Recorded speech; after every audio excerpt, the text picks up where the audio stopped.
నమస్కారం విశ్వాస్ న్యూస్ కి స్వాగతం. హెడ్లైన్ చూద్దాం.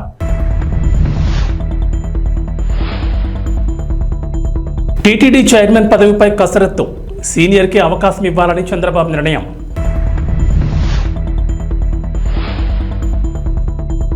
తెలంగాణ కాంగ్రెస్ సీనియర్ నేత ధర్మపురి శ్రీనివాస్ కన్నుమూత, పలువురి సంతాపం.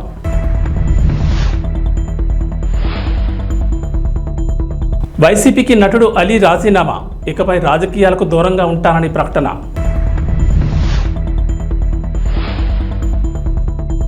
బంగాళాఖాతంలో అల్పపీడనం, ఏపీ తెలంగాణలో పలు జిల్లాలకు ఎల్లో అలర్ట్. ఆంధ్రప్రదేశ్లో కూటమి ప్రభుత్వం అధికారంలోకి వచ్చింది. ముఖ్యమంత్రి నారా చంద్రబాబు నాయుడు మంత్రులు పాలనలో బిజీ అయ్యారు. శాఖల వారీగా సమీక్షలు చేసుకుంటూ అవసరమైన మార్పులు చేస్తున్నారు.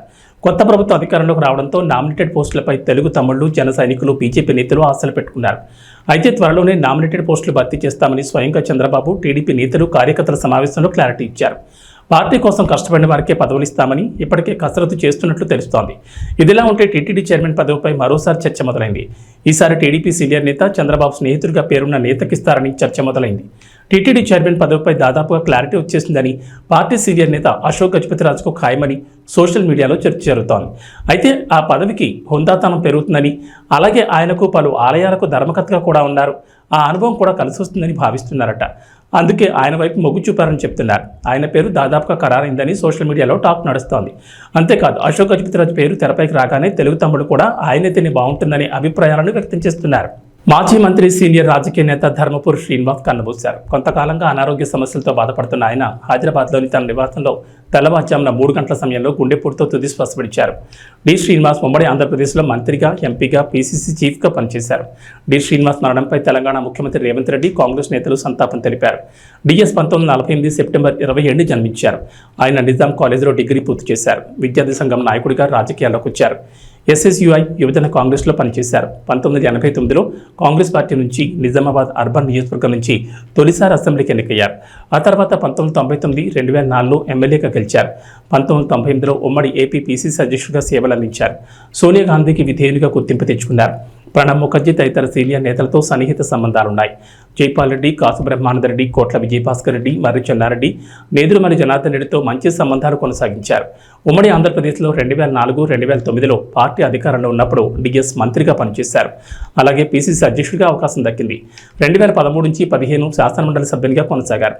తెలంగాణ రాష్ట్ర ఆవిర్భావం అనంతరం శాసనమండలి విపక్ష నేతగా ఉన్నారు. అయితే రెండోసారి ఎమ్మెల్సీగా అవకాశం రాకపోవడంతో కాంగ్రెస్ పార్టీ అధిష్టానంపై ఆయన అసంతృప్తిని వ్యక్తం చేశారు. సినీ నటుడు అలీ వైసీపీకి గుడ్ బై చెప్పారు. తన రాజీనామా లెక్కను పార్టీ అధ్యక్షుడు జగన్ పంపించారు అలీ. 2019 ఎన్నికలకు ముందు వైసీపీలో చేరారు అలీ. ఆ పార్టీ తరఫున రాష్ట్ర వ్యాప్తంగా ప్రచారం చేశారు. ఆ ఎన్నికల్లో వైసీపీ అధికారంలోకి వచ్చింది. దీంతో అలీకి రాజ్యసభ పోస్టు ఇస్తున్నారని, ఎమ్మెల్సీ పదవి ఇస్తున్నారని వార్తలు తెగ వైరల్ అయ్యాయి. వక్ఫ్ బోర్డు చైర్మన్ పదవిపై కూడా ప్రచారం జరిగింది. అయితే ఆయనకు ఈ పదవులు ఏవి దక్కలేదు. 2022లో అలీని ఏపీ ప్రభుత్వ ఎలక్ట్రానిక్ మీడియా సలహాదారుడిగా ప్రభుత్వం నియమించింది. ఆ పదవిలో ఆయన 2 ఏళ్లు కొనసాగారు. 2024 ఎన్నికల్లో అయినా తనకు ఎమ్మెల్యే అభ్యర్థిగా సీటు వస్తుందని భావించారు అలీ. కానీ ఆ ఆశ నెరవేరలేదు. టికెట్ దక్కకపోవడంతో ఎన్నికల సమయంలో అలీ ఎక్కడా కూడా కనిపించలేదు. తాజాగా ఏపీ కూటమి ప్రభుత్వం పగ్గాలు చేపట్టిన నేపథ్యంలో అలీ వైసీపీని వీడడం చర్చనీయాంశమైంది. బాలనటుడిగా రాణించాక సినిమాలో తన సెకండ్ ఇన్నింగ్స్కి అవకాశం ఇచ్చిన రామానాయుడు కోసమే తాను 1999లో రాజకీయాల్లో అడుగుపెట్టానని అలీ తాజాగా విడుదల చేసిన వీడియో సందేశంలో తెలిపారు. రామానాయుడు బాపట్లలో ఎంపీగా నిలబడినప్పుడు వచ్చి ప్రచారం చేయాలని కోరడంతోనే టీడీపీలో చేరినట్లు స్పష్టం చేశారు. 20 ఏళ్ళు టీడీపీలో కొనసాగి తర్వాత వైసీపీలో చేరినట్లు తెలిపారు. ఇక తనకు అన్నం పెట్టింది తెలుగు పరిశ్రమని అలీ చెప్పుకొచ్చారు. 45 ఏళ్లుగా 6 భాషల్లో 1200 పైచిలుకు సినిమాల్లో నటించినట్లు తెలిపారు. తనకు సాయం చేసే గుణం ఉందని, దానికి రాజకీయ బలం తోడైతే మరింత సేవ చేయొచ్చనే ఉద్దేశంతోనే పాలిటిక్స్లోకి వచ్చినట్లు అలీ వెల్లడించారు. తానున్న పార్టీలో ఉన్న నాయకులను పొగడని తప్పితే ప్రతిపక్ష పార్టీలో నాయకులను ఎప్పుడూ తిట్టలేదని క్లారిటీ ఇచ్చారు. ఇకపై రాజకీయాలకే దూరంగా ఉంటానని ఆయన ప్రకటించారు. అందరికీ నమస్కారం. అస్సలాము అలైకుం రహమతుల్లాహి బర్కాతు. మిత్రులారా, 1999లో నేను రాజకీయాల్లో అడుగుపెట్టాను. మా పెద్దాయన డాక్టర్ డి రామానాయుడు గారి కోసం.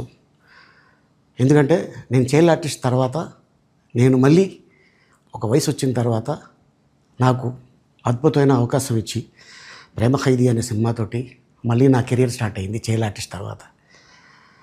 అలాగే వారు బాపట్ల నుంచి ఇలాగ నేను ఎంపీగా నుంచి ఉంటున్నాను రా, నువ్వు రావాలి, నా క్యాన్వాస్ చేయాలి అనగానే తప్పకుండా గురుగారు, ఎందుకంటే మీ సినిమా తర్వాత నేను మళ్ళీ ఒక ఆర్టిస్ట్గా నేను ఎదిగాను. సో డెఫినెట్గా నేను వస్తాను అని చెప్పి వెళ్ళటం జరిగింది. అప్పుడు టీడీపీ హయాంలో దాదాపు ఒకే పార్టీలో 20 సంవత్సరాలు నేను ఉన్నాను. తర్వాత మళ్ళీ ఇటు రావడం జరిగింది. నాకు అన్నం పెట్టింది ఫస్ట్ నా తెలుగు ఇండస్ట్రీ, నా తెలుగు ప్రజలు, ప్రేక్షక దేవుళ్ళు, నా నిర్మాతలు, నా డైరెక్టర్సు, నా హీరోలు. ఈ రోజున ఈ రేంజ్లో నేను ఎదిగాను. 45 సంవత్సరాలు ఇండస్ట్రీలో ఉన్నాను. దాదాపు 1200 సినిమాలు పైచిలుకు యాక్ట్ చేయడం జరిగింది. 6 భాషల్లో యాక్ట్ చేయడం జరిగింది. ఓకే, నేను దయాగుణం ఉంది, భగవంతుడు ఇచ్చాడు కాబట్టి నాకు రాజకీయం తోడైతే కొద్దిగా 10 మందికి నేను సహాయపడగలను అనే ఉద్దేశంతో రాజకీయాల్లోకి వచ్చాను తప్ప రాజకీయాలు చేయాలని రాజకీయాల్లోకి రాలేదు. ఇండస్ట్రీ నాకు ఇంత మంచి లైఫ్ ఇచ్చింది, నేనేం చేస్తే బాగుంటుంది అని నలుగురిని చూసి నేను ఒక ట్రస్ట్ పెట్టుకున్నాను మా నాన్నగారి పేరున. దాదాపు 16 సంవత్సరాలు అవుతుంది నేను ట్రస్ట్ పెట్టుకొని. ఏ రోజు కూడా ఈవెన్ దో కోవిడ్లో కూడా ప్రతి నెల వాళ్ళకి 1000 రూపాయలు నేను సాయం చేసేవాడిని. కోవిడ్లో కూడా ఆపకుండా అలా కంటిన్యూగా సాయం చేస్తూనే ఉన్నాను. చాలామందిని నా కుటుంబంలో అవ్వచ్చు, బయట వాళ్ళు అవ్వచ్చు, చుట్టాల్లో అవ్వచ్చు, చాలామందికి చదివించాను నేను. అండ్ అలాగే మా తల్లిదండ్రులు నాకు ఇచ్చిన ఒక గుణం అది అందరితో పంచుకోవాలని చెప్పి ఉద్దేశంతో నేను ట్రస్ట్ కూడా పెట్టుకున్నాను. నా ఇన్కంలో దాదాపు 20% నేను ట్రస్ట్కి ఇవ్వటం జరుగుతుంది. గతంలో కూడా చెప్పా, ఫారిన్ కంట్రీస్లో ఏదైనా ఈవెంట్స్ చేస్తే దాంట్లో నుంచి 60% ట్రస్ట్కి వెళ్ళి 40% నేను తీసుకునేవాడిని. సో ఇట్లాగా చాలా సేవలు చేసి ఉన్నాను కాబట్టి ఈ మాట కూడా నేను మీకు చెప్పుకుంటున్నాను. అండ్ అలాగే నేను వ్యక్తిగతంగా ఎవరి మీద ఏ పార్టీలో ఉన్నా కూడా నేను నా పార్టీ గురించి నేను పొగుడుతాను. అక్కడ ఉన్న వ్యక్తి ఎమ్మెల్యే క్యాండిడేట్ గురించి నేను పొగుడుతాను, నా నాయకుడిని నేను పొగుడుతాను తప్ప ఎప్పుడు ఎవరిని కూడా ఒక మాట అంటాం కానీ వాళ్ళ లైఫ్ గురించి కానీ వాళ్ళ పర్సనల్ లైఫ్ గురించి కానీ ఎప్పుడు కూడా ఏ వేదిక మీద కూడా మీరు వెతికినా కూడా దొరకదు.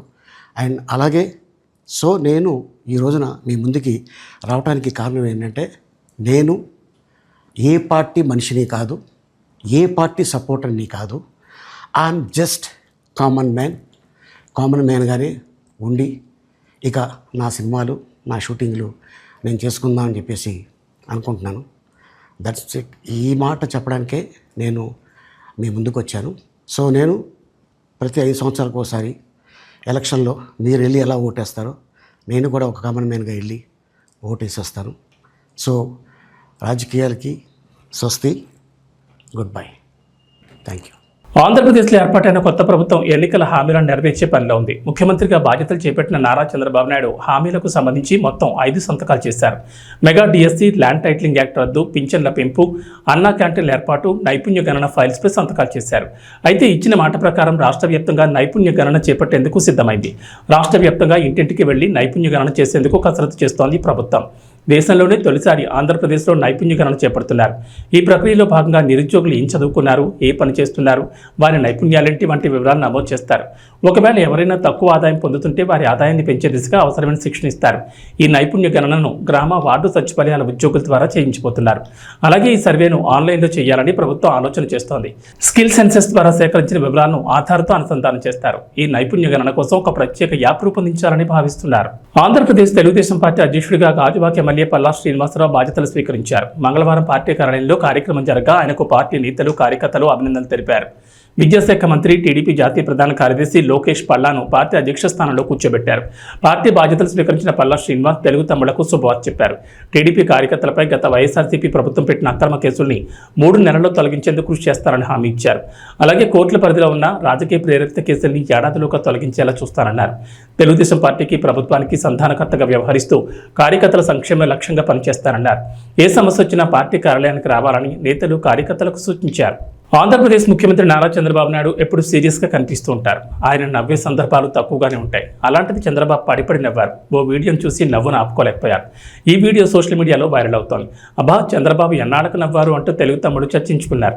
సీఎం చంద్రబాబు పోలవరం ప్రాజెక్టుపై శ్వేతపత్రం విడుదల చేసిన సంగతి తెలిసిందే. ఈ క్రమంలో కొన్ని వీడియోలను ప్రదర్శించారు. శ్వేతపత్రం విడుదల చేసిన తర్వాత గత ప్రభుత్వంలో నీటిపారుదల శాఖ మంత్రి అంబటి రాంబాబు వీడియోను ప్లే చేశారు. ఆ వీడియోను చూసి చంద్రబాబు నవ్వు ఆపుకోలేకపోయారు. ఆ వీడియోలో పోలవరం ప్రాజెక్ట్ అనేది వెరీ కాంప్లికేటెడ్, అంత తేలిగ్గా అర్థం కాదు. ఏంటి అర్థం కాదని చెప్తున్నానంటే, అవును, నాకు అర్థం కాలేదు కాబట్టి చెప్తున్నాను. నేను అనేకసార్లు ప్రాజెక్ట్ విజిట్ చేసి స్టడీ చేసి అనేక మంది సలహాదారులతో మాట్లాడిన తర్వాత ఇది ఇప్పట్లో అయ్యే ప్రాజెక్ట్ కాదని నేను నిర్ణయం తీసుకున్నాను. ఈ మాట చెప్పిన మొదటి వ్యక్తి నేనే అన్నారు అంబటి రాంబాబు. అంబటి రాంబాబు వీడియోని చూసి చంద్రబాబు పడిపడి నవ్వేశారు, పగలబడి నవ్వారు. ఆ పక్కనున్న మంత్రులు కూడా నవ్వుకున్నారు. పోలవరం ప్రాజెక్ట్ అంటే ఎంత హాస్యమైందో చూడండి అన్నారు సీఎం. సరే, వీళ్ళ ప్రకటనలు అది వినాల్సిన పిల్లలు కూడా మీరు చాలాసార్లు విన్నారు. ఏంటి ఏనండి సరిపోతుంది. ప్రాజెక్టు పనులు మొదలైపోయాయి. ప్రాజెక్టు 2021 జూన్ నాటికి కంప్లీట్ చేస్తాము, నీళ్ళు ఇస్తామని కూడా ఖచ్చితంగా చెప్తాము. ప్రాజెక్టు మంచి స్పీడ్లో జరుగుతూ ఉంది. ప్రాజెక్టు బాగా కూడా పనిచేస్తూ ఉంది. బాగా కూడా వర్కులు కూడా జరుగుతూ ఉన్నాయి. అధ్యక్ష, ఈ ప్రాజెక్టును 1 minute మీరు అక్కడ మాట్లాడినప్పుడు చూశారు. 2021లో మాట్లాడుతున్నాడు. 2021 అసెంబ్లీలో ప్రాజెక్ట్ స్పీడ్గా జరుగుతుందంటాడు. అప్పుడు మునిగిపోయింది. వీళ్ళని ఏం చేయాలంటే వీళ్ళు ముఖ్యమంత్రులుగా పెట్టుకోవడం అనేది మన దౌర్భాగ్యమే కదా. ఇదే అతను మాట్లాడే మాటలు. నెక్స్ట్, ఖరీఫ్ 2022 నాటికి నీళ్ళు ఇచ్చే పరిస్థితి తీసుకొని వస్తానని కూడా ఖచ్చితంగా కూడా చెప్తా ఉన్నాను. ఆ అవరోధాలన్నీ కూడా అధిగమించి ఈ ప్రాజెక్టును 2023 ఖరీఫ్కు కల్లా ఈ ప్రాజెక్టు పూర్తి చేస్తామని చెప్పి చెప్తా ఉన్నాం.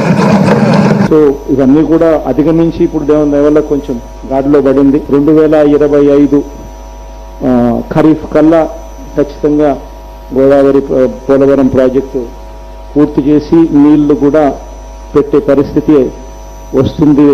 జూలై ఆగస్టులో ఆ వరద 2025 జూలై ఆగస్టులో 41.15 మీటర్లలో నీళ్లు పెట్టే పరిస్థితి కూడా ఇది ఈ పోలవరం ప్రాజెక్ట్ అనేది వెరీ కాంప్లికేటెడ్. అంత తేలిగ్గా అర్థం కాదు. ఏంటి అంత అర్థం కాదని గట్టిగా చెబుతున్నారంటే నాకు అర్థం కాలేదు కాబట్టి. నేను అనేక సార్లు విజిట్ చేసి స్టడీ చేసి అనేక మంది అడ్వైజర్తో మాట్లాడిన తర్వాత నేను నిర్ణయం తీసుకున్నా, ఇది ఇప్పుడు పూర్తయ్యేది కాదు అని చెప్పిన మొదటి వ్యక్తిని నేను. విన్నారు కదా ఎంత హాస్యం అయిపోయిందో. తెలంగాణ రాజకీయాల్లో ఆసక్తికర పరిణామాలు చోటు చేసుకుంటున్నాయి. బీఆర్ఎస్ పార్టీకి వరుసగా సాకులు తగులుతున్నాయి. ఒక్కొక్కరిగా బీఆర్ఎస్ ఎమ్మెల్యేలు కాంగ్రెస్ కూటికి చేరుకుంటున్నారు. మొన్న పోచారం, నిన్న సంజయ్ కుమార్, ఈరోజు కాళీ యాదయ్య కాంగ్రెస్ కండువా కప్పుకోగా ఈ పరిణామాలపై బీఆర్ఎస్ అధినేత మాజీ సీఎం కేసీఆర్ ఆసక్తికర వ్యాఖ్యలు చేశారు. బీఆర్ఎస్ పార్టీని వీడి దొంగలతో కలిసే వాళ్ల గురించి బాధ లేదని కేసీఆర్ అభిప్రాయపడ్డారు. తెలంగాణ రాష్ట్రాన్ని సాధించిన తమకు ఇది ఒక లెక్కన అన్నారు. కోరుట్ల, జగిత్యాల నియోజకవర్గాల నుంచి వందలాదిగా తరలివచ్చిన కార్యకర్తలు, నేతలతో కేసీఆర్ సమావేశమయ్యారు. ఈ సందర్భంగా మాట్లాడిన కేసీఆర్, పార్టీయే నాయకులను తయారు చేస్తుంది తప్ప నాయకులు పార్టీని ప్రభావితం చేయలేరని కేసీఆర్ అభిప్రాయపడ్డారు. అప్పుడైనా ఇప్పుడైనా నాయకులను తయారు చేసుకుంది పార్టీని అని, మెరికల్ లాంటి యువ నేతలను పార్టీ సృష్టిస్తుందని తెలిపారు. రెట్టించిన ఉత్సాహంతో ప్రజల ఆకాంక్షలకు అనుగుణంగా పనిచేద్దామని కార్యకర్తలకు సూచించారు. బీఆర్ఎస్ శ్రేణులకు ప్రస్తుత పరిస్థితులు ఒక లెక్క కాదని, ఒకరు పోతే 10 మంది నాయకులను పార్టీ తీర్చిదిద్దుతుందని కేసీఆర్ చెప్పుకొచ్చారు. బీఆర్ఎస్ పార్టీలో వరుస షాకులు తగ్గుతున్నాయి. ఒకరి తర్వాత ఒకరిగా గులాబీ పార్టీ ఎమ్మెల్యేలు కారు దిగి కాంగ్రెస్ కండువ కప్పుకున్నారు. ఇటీవలే మాజీ స్పీకర్, బాన్స్వాడ ఎమ్మెల్యే పోచారం శ్రీనివాస్ రెడ్డితో పాటు జగిత్యాల ఎమ్మెల్యే డాక్టర్ సంజయ్ కుమార్ హస్తంగుట్టుకు చేరుకోగా ఇప్పుడు మరో ఎమ్మెల్యే కూడా కాంగ్రెస్ తీర్థం పుచ్చుకున్నారు. చేవెళ్ల ఎమ్మెల్యే కాళీ యాదయ్య కాంగ్రెస్లో చేరిపోయారు. ఢిల్లీలో సీఎం రేవంత్ రెడ్డి కాళీ యాదయ్యకు కండువ కప్పి పార్టీలోకి ఆహ్వానించారు. దీంతో బీఆర్ఎస్ నుంచి కాంగ్రెస్ పార్టీలో చేరిన ఎమ్మెల్యేల సంఖ్య 6కు చేరింది. అయితే మొన్ననే వికారాబాద్ జిల్లాలో ఎమ్మెల్యే కాళీ యాదయ్యకు ఎమ్మెల్సీ పట్నం మహేందర్ రెడ్డికి మధ్య గొడవ జరిగిన విషయం తెలిసిందే. వికారాబాద్ జడ్పీ కార్యాలయం ప్రారంభ కార్యక్రమంలో ఇద్దరి మధ్య వాగ్వాదం జరిగింది. అసంపూర్తిగా ఉన్న భవనాన్ని ప్రారంభించడం వెంటనే పట్నం మహేందర్ రెడ్డిని చేవెళ్ల ఎమ్మెల్యే యాదయ్య నిలదీశారు. దీంతో ఇద్దరు నేతల మధ్య మాటల యుద్ధం నడిచింది. మధ్యలో కలగేసుకున్న అసెంబ్లీ స్పీకర్ గడ్డం ప్రసాద్ కుమార్ ఇద్దరిని సముదాయించారు. దీంతో గొడవ అక్కడితో సద్దుమణిగింది. భద్రాద్రి కొత్తగూడెం జిల్లా ఇల్లందుపాడు ప్రాథమిక పాఠశాలలో విధులు నిర్వహిస్తున్న ఉపాధ్యాయుడు కాల్వ సుధాకర్ ప్రతిరోజు మద్యం తాగి వచ్చి విద్యార్థులను బూతులు తిట్టేవాడు. సుధాకర్ వేధింపులు భరించలేక ఆయనను క్లాస్ రూమ్ లో బంధించి తాళం వేశారు. సార్ మేము ఈ స్కూల్ ఉన్నప్పటి నుంచి ఒకటే తాగుతాండు, రోజు తాగుతాండు. బండి అక్కడ నుంచి ఇక్కడ ఊగుతా ఉంటది. ఎప్పుడు చూసినా తిరుగుతా ఉంటాడు, కూకి బూతుమాట తిరుగుతా ఉంటాడు. ఏ పడితే నోటికి వచ్చినట్టు వాగుతా ఉంటాడు సార్. కల్కి 2898 ఏడీ సినిమా బాక్స్ ఆఫీస్ దగ్గర కలెక్షన్ల వర్షం కురిపిస్తోంది. బాహుబలి 2 తర్వాత ప్రభాస్ సినిమాకి మళ్ళీ ఆ రేంజ్ బ్లాక్ బస్టర్ టాక్ రావడంతో థియేటర్లో కళకళలాడిపోతున్నాయి. సినిమా చూసిన ప్రతి ఒక్కరూ హాలీవుడ్ రేంజ్లో ఉందంటూ ప్రశంసిస్తున్నారు. సౌత్లోనే కాకుండా నార్త్లో కూడా కల్కి హవా మామూలుగా లేదు. ఇప్పటికే బాక్స్ ఆఫీస్ దగ్గర ఈ చిత్రం భారీ ఓపెనింగ్ సాధించింది. ఇక ఇదే ఊపులో ప్రభాస్ తాను తర్వాత చేయబోయే చిత్రం స్పిరిట్ పనులు కూడా మొదలు పెట్టబోతున్నారు. ఈ సినిమాను సందీప్ రెడ్డి వంగ తెరకెక్కించబోతున్నారు. సందీప్ రెడ్డి ఇటీవల ముంబైలో ప్రభాస్ను కలిసి ఈ చిత్రానికి సంబంధించిన లుక్ గురించి చర్చించారట. ఈ సినిమాలో ప్రభాస్ పోలీస్గా కనిపించబోతున్నట్లు ఇప్పటికే సందీప్ రెడ్డి ప్రకటించారు. ఈ క్యారెక్టర్ కోసం కాస్త లీన్ లుక్ మెయింటైన్ చేయాలని ప్రభాస్కి సందీప్ చెప్పారట. ఈ చిత్రంలో ప్రభాస్ 30 ఏళ్ల వయసులో ఉన్న పోలీస్ ఆఫీసర్గా కనిపించబోతున్నారని టాక్. అందుకే ఇప్పుడున్న దానికంటే కాస్త ఫిట్గా ఉండాలని సందీప్ కోరారట. దీన్ని బట్టి ప్రభాస్ రెబల్, మిర్చి టైంలో కనిపించిన లుక్లో మళ్లీ మారే అవకాశం ఉంది. ఇక ఈ చిత్రం 300 కోట్ల బడ్జెట్తో తెరకెక్కబోతోంది. సినిమా రిలీజ్ అయిన తొలి రోజే ఈ బడ్జెట్లో సగం రికవరీ చేస్తామని డైరెక్టర్ సందీప్ రెడ్డి ఇటీవల ఇచ్చిన ఓ ఇంటర్వ్యూలో చాలా ధీమాగా చెప్పారు. 300 కోట్లతో ఈ సినిమా రూపొందిస్తాం. శాటిలైట్, డిజిటల్ రైట్స్ నుంచి ఆ బడ్జెట్ను రికవరీ చేసేస్తాం. అంతేకాకుండా ఈ చిత్రం తొలి రోజే 150 కోట్ల వసూలు సాధిస్తున్నట్టు సందీప్ చెప్పారు. అలానే సినిమా స్క్రిప్ట్ వర్క్ 60% పూర్తయిందని, ఈ ఏడాది డిసెంబర్లో షూటింగ్ స్టార్ట్ అయ్యే అవకాశం ఉందని సందీప్ అన్నారు. ప్రభాస్ని ఇప్పటివరకు ఎవరూ చూపించిన విధంగా స్పిరిట్లో చూపిస్తానంటూ సినిమాపై అంచనాలు భారీగా పెంచేశారు సందీప్. ప్రభాస్ వెనక్కి తిరిగి చూసే స్టైల్ చాలా యూనిక్గా ఉంటుందని, అలాంటివి చిత్రంలో చాలా ఉంటాయంటూ సందీప్ అన్నారు. మరోవైపు ప్రభాస్ విషయానికి వస్తే కల్కి సక్సెస్ తర్వాత డార్లింగ్ యూరోప్ వెళ్లారు. కొన్ని వారాల పాటు అక్కడ హాలిడే ఎంజాయ్ చేసి తిరిగి హైదరాబాద్ రానున్నారు. వచ్చిన తర్వాత స్పిరిట్ సినిమా లుక్లోకి మారాల్సి ఉంటుంది. మరికొన్ని గంటల్లో T20 ప్రపంచ కప్ 2024 ఫైనల్ మ్యాచ్ జరగనుంది. బార్బడోస్లోని కెన్సింగ్టన్ ఓవల్ వేదికగా రాత్రి 8 గంటలకు భారత్, దక్షిణాఫ్రికా ఈ మ్యాచ్లు తలపడనున్నాయి. ఈ ఫైనల్ మ్యాచ్పై ఇంగ్లాండ్ మాజీ క్రికెటర్ మాంటీ పనేసర్ ఏఎన్ఐ ఇంటర్వ్యూలో మాట్లాడుతూ చెప్పిన జోస్యం ఇప్పుడు నెట్టింట వైరల్ అవుతోంది. ఈ పోరులో ఖచ్చితంగా టీమిండియా గెలుస్తుందని పనేసర్ అంచనా వేశాడు. అలాగే ఈ టోర్నీలో ఫామ్లో లేని విరాట్ కోహ్లీ సెంచరీ చేస్తాడని ఇంగ్లాండ్ మాజీ ఆటగాడు జోస్యం చెప్పాడు. కాగా IPL 2024లో అద్భుత ప్రదర్శనతో విరాట్ కోహ్లీ ఆకట్టుకున్న విషయం తెలిసిందే. 61.75 సగటు, 154.69 స్ట్రైక్ రేటుతో 741 పరుగులు చేసి ఆరెంజ్ క్యాప్ గెలుచుకున్నాడు. కానీ ఆ తర్వాత రోజుల వ్యవధిలోనే జరిగిన T20 వరల్డ్ కప్లో ఫామ్ కోల్పోవడం అభిమానులను కలవరపరుస్తోంది. ఈ మెగా టోర్నీలో కెప్టెన్ రోహిత్ శర్మతో కలిసి ఓపెనింగ్ చేసిన విరాట్ 7 మ్యాచ్ల్లో 10.71 సగటుతో కేవలం 75 పరుగులు మాత్రమే చేశాడు. ఇక పనేసర్తో పాటు రోహిత్ శర్మ కూడా ఫైనల్లో కోహ్లీ రాణిస్తాడని విశ్వాసాన్ని వ్యక్తం చేసిన విషయం తెలిసిందే. సెమీఫైనల్లో ఇంగ్లాండ్పై భారత్ 68 పరుగుల తేడాతో విజయం సాధించిన తర్వాత రోహిత్ శర్మ మాట్లాడుతూ నాకౌట్ మ్యాచ్ల్లో కోహ్లీ ఎంతో సమర్థవంతమైన ఆటగాడని తెలిపాడు. ఇక వాతావరణ విషయానికి వస్తే బంగాళాఖాతంలోని ఉత్తర ఒడిశా తీరం సమీపంలో అల్పపీడనం ఏర్పడినట్లు భారత వాతావరణ విభాగం వెల్లడించింది. అయితే తెలంగాణపై దీని ప్రభావం పెద్దగా ఉండకపోయినా ఓ మోస్తరు వర్షాలకు అవకాశం ఉందని తెలిపింది. 2 రోజుల పాటు 15 జిల్లాల్లో ఈదురుగాలతో కూడిన ఓ మోస్తరు వర్షాలు కురుస్తాయని అంచనా వేసింది. కరీంనగర్, పెద్దపల్లి, జయశంకర్ భూపాలపల్లి, ములుగు, భద్రాద్రి కొత్తగూడెం, ఖమ్మం, వికారాబాద్, సంగారెడ్డి, మెదక్, కామారెడ్డి, మహబూబ్ నగర్, నాగర్ కర్నూలు, వనపర్తి, నారాయణపేట, జోగులాంబ, గద్వాల జిల్లాలకు ఎల్లో అలర్ట్ జారీ చేసింది. హైదరాబాద్ నగరంలోనూ తేలికపాటి వర్షాలకు అవకాశం ఉన్నట్లు పేర్కొంది. మరోవైపు శుక్రవారం రాష్ట్రంలోని పలు జిల్లాల్లో భారీ వర్షాలు కురిశాయి. అత్యధికంగా జగిత్యాల జిల్లా బీర్పూర్ మండలం కొల్లాయిలో 6 సెంటీమీటర్ల వర్షపాతం నమోదైంది. ఏపీలో కూడా వర్షాలు కురుస్తాయంటోంది వాతావరణ శాఖ. ఉత్తర ఒడిశా తీరం సమీపంలో బంగాళాఖాతంలో అల్పపీడనం ఏర్పడింది. అలాగే రుతుపవనాల ప్రభావంతో వర్షాలు పడుతున్నాయి. ఇవాళ అల్లూరు సీతారామరాజు, పార్వతీపురం మన్యం, తూర్పుగోదావరి, కాకినాడ, కోనసీమ, పశ్చిమ గోదావరి, ఏలూరు జిల్లాలో అక్కడక్కడ పిడుగులతో కూడిన తేలికపాటి నుంచి మోస్తరు వర్షాలు కురిసే అవకాశం ఉందని విపత్తుల నిర్వహణ సంస్థ MD రోనంకి కోర్మానా తెలిపారు. అలాగే శ్రీకాకుళం, విజయనగరం, విశాఖపట్నం, అనకాపల్లి, కృష్ణా, NTR, పల్నాడు, ప్రకాశం, నెల్లూరు, చిత్తూరు, తిరుపతి, నంద్యాల, కడప, అన్నమయ్య జిల్లాలో అక్కడక్కడ పిడుగులతో కూడిన తేలికపాటి వర్షాలు కురిసే అవకాశం ఉందంటున్నారు. ఇవి బులెటిన్ విశేషాలు. నమస్కారం.